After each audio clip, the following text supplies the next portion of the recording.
For the 80th Godot Wild Jam, my friend Keegan and I made a game about controlling an elevator. After successfully completing 2 game jams prior to this, I thought it was time to finally tackle one as a team.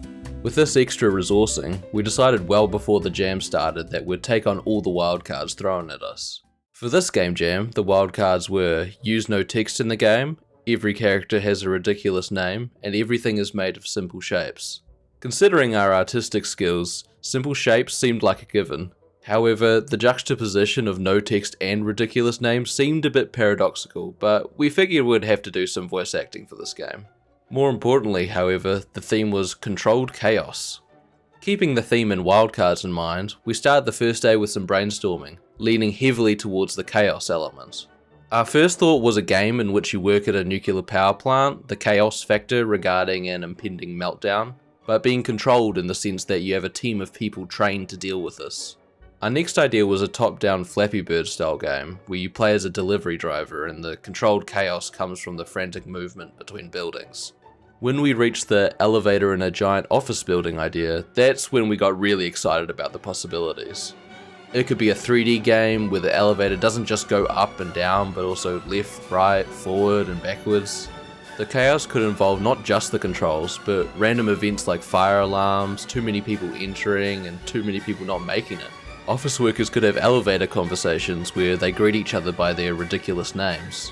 The character models were going to look terrible, referring to our aforementioned artistic skills in this department.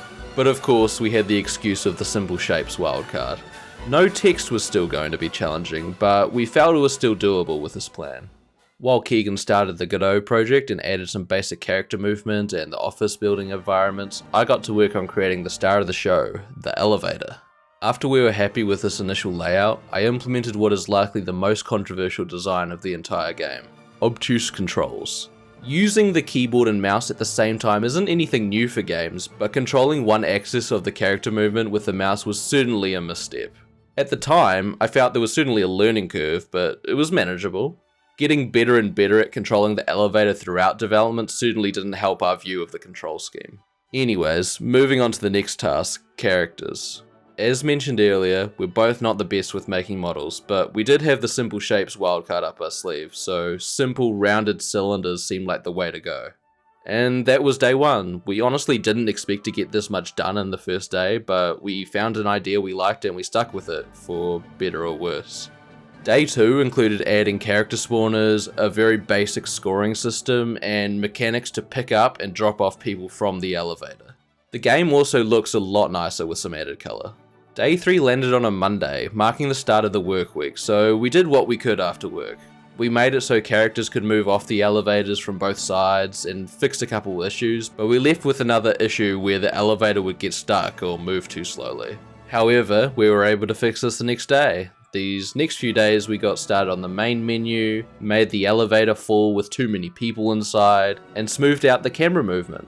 Friday was a public holiday, so we were able to get a good amount of work done. We added elevator music, sound effects, and finished up the main menu. At this point, we now just had the weekend to finish up the game. On the second to last day, we added some tutorials to the main menu. We originally had text inside the WAS keys as an oversight, so we removed those to abide by the no text wildcard. Speaking of wildcards, as part of the ridiculous names, we scripted, recorded, and implemented elevator conversations. We made a system for conversations based on how many people were in an elevator at once, going all the way from 1 to 3-person conversations. You know, I realized something. We don't have any seatbelts. Oh, that's not good. On day 9, the final day, we were focused on finishing up the game with some endings, with some polishing in between. We added a fail ending where the elevator catches on fire, and a winning state where the elevator reaches the moon, both with appropriate music. This doesn't sound like a whole lot, but there were heaps of quality of life things taken care of. And with that, we were done. We certainly made a weird game, but we had a lot of fun making it. But surprise, we were actually given another day for the jam. It was also a public holiday, so I thought, why not polish a few things? I updated some colours, fixed a couple of issues, and created an intro to tie it all together. And then we were done for real this time. In conclusion, we didn't do too well in terms of scoring, but we expected that. We had some, let's say, controversial mechanics and controls, but ultimately we were happy with the end result. It was our first time doing collaborative game dev, so we encountered a few weird things throughout, such as awful merge conflicts, missing game scenes, and overall syncing issues that broke the game, but we certainly learned a lot. It was also the longest game jam I've ever partaken in, so that was a good challenge.